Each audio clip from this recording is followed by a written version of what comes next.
और बाकी तो आपको ऑपरेशन सिंदूर का क्या हुआ ये तो मालूम ही है।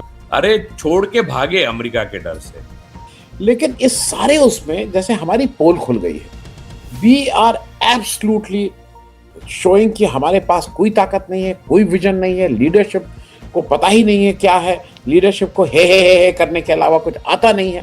क्या बंदोबस्त कर रहे हैं आप? वो आपका बंदोबस्त कर रहे हैं और वो देश का बंदोबस्त कर रहे हैं सर। मोदी रेजिम अब पाकिस्तान का भी कुछ नहीं कर सकती सर, क्योंकि पाकिस्तान भी न्यूक्लियर पावर है और आधे हिंदुस्तान तक उनकी मिसाइल आ सकते हैं, उसमें दिल्ली आता है तो बात खत्म सर। और जो हवाई जहाज आया, आप लड़ाकू विमान लेते हो जिसको नींबू मिर्ची लगाते हो, वो उधर ही खत्म हो जाता है लड़ाई।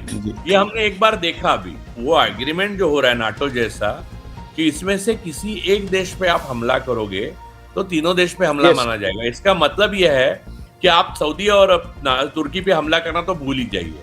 आप हमला करेंगे तो पाकिस्तान पे, वो तो आप कर ही नहीं सकते, क्योंकि अगर वो हमला सऊदी और टर्की पे भी माना जाएगा तो खत्म है बात। और आज शायद वो कहना उचित नहीं होगा, लेकिन देश एक रह पाएगा, कितने दिन रह पाएगा, इस पे भी प्रश्न चिन्ह हो रहा है। जिस तरह से सिर्फ नॉर्थ साउथ नहीं सर, नॉर्थ ईस्ट का क्या करेंगे आप?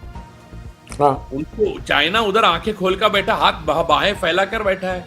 ये जम्मू कश्मीर को रोज पाकिस्तानी पाकिस्तानी, पंजाब को रोज खालिस्तानी खालिस्तानी। हिंदू एक धर्म नहीं है। यजुर्वेद के अनुसार धर्म ब्राह्मण धर्म है और ये 2 बार हुआ है। आपको बताता है, बादशाह ने जब जिजिया लगाया था, मुगल बादशाह ने, तो ब्राह्मणों ने खत लिखा है उसको कि हमारा धर्म हिंदू नहीं है, हम ब्राह्मण धर्म के हैं, हमको जिजिया से अलग किया जाए। दूसरी बार तिलक ने लिखा है, लोकमान्य तिलक ने अपने ग्रंथ में, कि हम ब्राह्मण धर्म से बिलोंग करते हैं, ना कि हिंदू धर्म। हिंदू नाम का कोई धर्म नहीं, हिंदू जातियां हैं। बाकी एक ब्राह्मण धर्म है और बाकी सारी जातियां हैं, आप समझिए। अब क्या है कि ब्राह्मण धर्म को संख्या के अनुसार आप पावर में नहीं आ सकते, तो उन्होंने सारे जातियों को इकट्ठा करने के लिए हिंदू तो शब्द फारसी है, आपको तो मालूम है। सनातन शब्द तो बुद्ध धर्म से आता है, एस धम्मो सनातनम। तो दोनों शब्द कहीं भी हिंदू या हिंदू स्क्रिप्चर से आते ही नहीं है, ब्राह्मण स्क्रिप्चर से। सारी जातियों को इकट्ठा लाकर उनको इकट्ठा रखने के लिए कॉमन एनिमी चाहिए, तो वो कॉमन एनिमी हमारा मुसलमान बनाया गया। आप समझिए, ये बहुत बड़ी चाल है। इस्लाम आया तो कन्वर्ट तलवार की धार पर कम हुए, और चूंकि जाति नहीं है और आपको डायरेक्ट एक्सेस मिलता है सत्ता के प्रति, सत्ता की तरफ, इसलिए ज्यादा कन्वर्ट हुए। वही ईसाइयत की बात हुई तो, और लिबरल और लेफ्ट ने ये बताया आपको कि आप समान हो, आप अलग नहीं हो, तो इसलिए उनसे दुश्मनी है, ताकि आपका पोल पट्टी खुल जाती है पूरी आरएसएस की। उसमें ये कहीं ना कहीं हमारे उस फेडरल स्ट्रक्चर को कमजोर कर रहे हैं। और आज शायद वो कहना उचित नहीं होगा, लेकिन देश एक रह पाएगा, कितने दिन रह पाएगा, इस पे भी प्रश्न चिन्ह हो रहा है। जिस तरह से प्रेजेंट रिजीम फेडरल स्ट्रक्चर को कमजोर कर रही है। तो बात ये समझिए कि ये जो फेडरल स्ट्रक्चर है, मैं आपको बताता हूँ, स्पष्ट रूप से बताता हूँ, क्यों नहीं, आज ही बात करनी चाहिए इस चीज की। ये ज्यादा दबाएंगे ना तो देश टूट जाएगा। सिर्फ नॉर्थ साउथ नहीं सर, नॉर्थ ईस्ट का क्या करेंगे आप? हाँ, उनको चाइना उधर आंखें खोलकर बैठा, हाथ बाहें फैला कर बैठा है। इतनी बर्बरता आप करेंगे तो कौन आपके साथ रहेगा? देखो, हेमंत बिस्वा शर्मा बोलते हैं कि हम मियां भाई का इलाज कर रहे हैं। किस बात पर? क्योंकि जो आसामी बंगाली बोलते हैं मुस्लिम, उनको बांग्लादेशी डिक्लेयर कर रहे हैं। ये तो human rights violation sir, crime against humanity है ये तो। मैं 2 राज्यों की और बात कर लूं, ये जम्मू कश्मीर को रोज पाकिस्तानी पाकिस्तानी, पंजाब को रोज खालिस्तानी खालिस्तानी, तो ये सिर्फ नॉर्थ ईस्ट और साउथ का नहीं है। जैसा आपने, ये सब जगह ये दिक्कत है, दैट रिसेंटमेंट इज देयर कि आप खालिस्तानी खालिस्तानी कर रहे हैं। उस एक इतना मजबूत राज्य, ट्रम्प जी आ गए हैं, वो मालूम नहीं क्या क्या कर रहे हैं, वो इधर से उधर कर रहे हैं। लेकिन इस सारे उसमें जैसे हमारी पोल खुल गई है, वी आर एब्सोल्युटली शोइंग कि हमारे पास कोई ताकत नहीं है, कोई विजन नहीं है, लीडरशिप को पता ही नहीं है क्या है, लीडरशिप को हे करने के अलावा कुछ आता नहीं है। मैं इस पे एक टिप्पणी करके, क्योंकि भारत के लिए एक मुश्किल दौर है इस समय, और वो because of leadership. Sir leadership का सबसे उत्तम उदाहरण आपको दूं, जिसकी शेखी बहुत बढ़िया से बता रहे थे मोदी जी इलेक्शन से पहले 2024 के लोकसभा के कि चाबहार पोर्ट ईरान का ये सबसे बड़ी उपलब्धि है मेरी, $125 मिलियन। अरे छोड़ के भागे अमेरिका के डर से। और बाकी तो आपको ऑपरेशन सिंदूर का क्या हुआ ये तो मालूम ही है। वो तो चाइना और बातों बातों में चाइना और अमेरिका ने बोल ही दिया।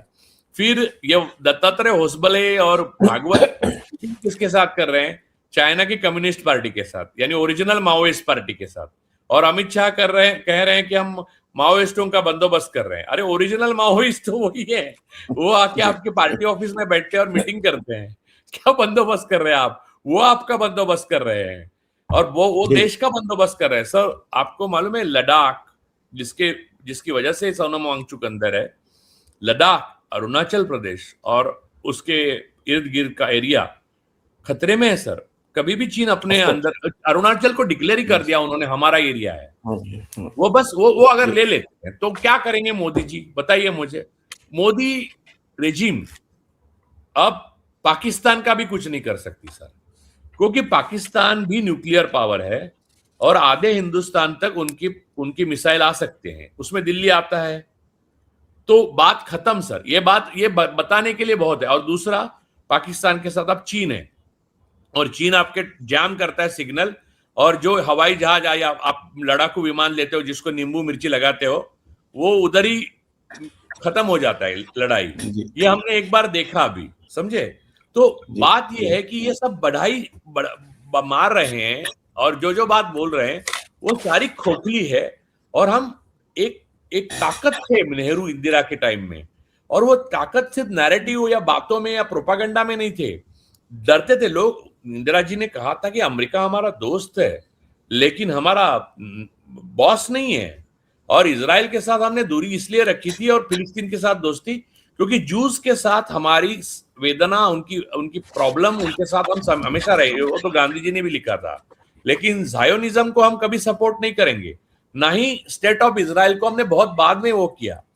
हमने वाजपेयी के टाइम में हमने हमेशा फिलिस्तीन की मान्यता देने वाला भारत पहला देश है। आज क्या? करेक्ट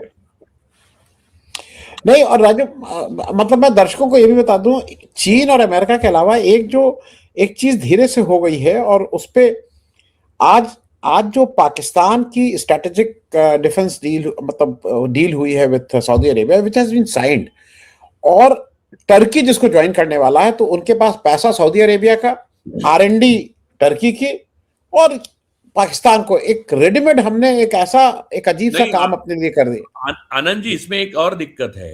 वो एग्रीमेंट जो हो रहा है नाटो जैसा, कि इसमें से किसी एक देश पे आप हमला करोगे तो तीनों देश पे हमला माना जाएगा। इसका मतलब यह है कि आप सऊदी और तुर्की पे हमला करना तो भूल ही जाइए।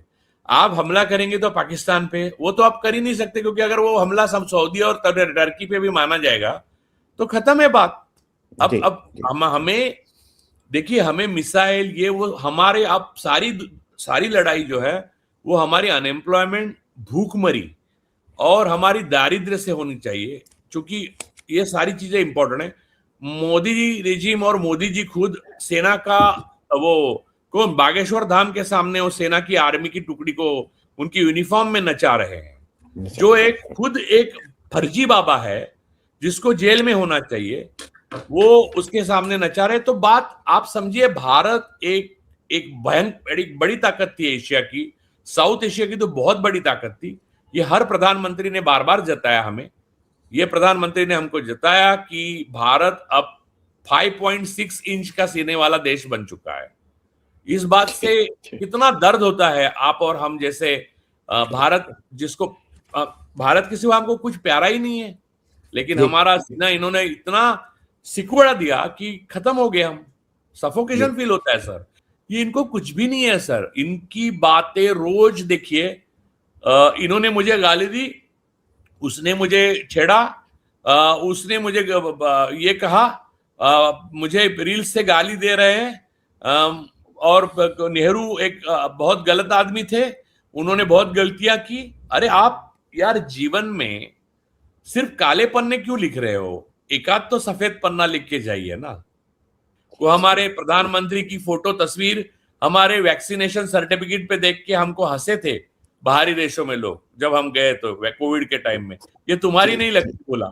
मैं बोला सर मेरी नहीं है, ये हमारे वो है। वो उसको मालूम था क्योंकि और हजारों लोग आए होंगे। अंदर से बाहर से इमारत को वैसे ही रखे और अंदर से इतना खोखला कर दे कि वो अपने आप गिर जाएगी। वही आज हो रहा है। तो उनका पूरी सत्ता आ गई 2014 में, जैसे ही मोदी को 293 मोदी रेजिम को मिले, उसके बाद उसी दिन मुझे मालूम था कि धीरे धीरे हर इंस्टीट्यूशन, हर व्यक्ति अपने से दूर होता जाएगा। 2016 के बाद तो मैं मुखर हो गया ये डिमोनेटाइजेशन के बाद में कि ये ठीक नहीं चल रहा है और ये सब फासिवाद की तरफ हम जा रहे हैं।